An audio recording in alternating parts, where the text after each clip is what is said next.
You know how I wish they were already the P-pop kings when the SEA Games was held here in the Philippines in 2019. For sure. For sure, they should be the highlight. They should be one of the highlights. True. Parang they can really represent the best of what we have as a Filipino. Yep. Filipino world-class talent eh. I'm appealing na talaga to all those who hold yung mga gantong record or sila nagmamay-ari ng copyright.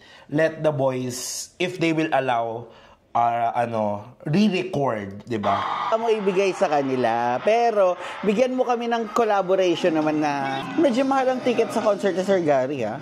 You know what? Si Justin talaga, dun ka masasampal sa realidad na the mic is on. He has a commanding voice. The intensity of the performance, Galing, ang ganda ng stage.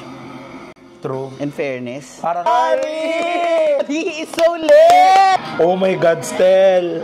Ganda ng stage. Sobra. Wow! Performance na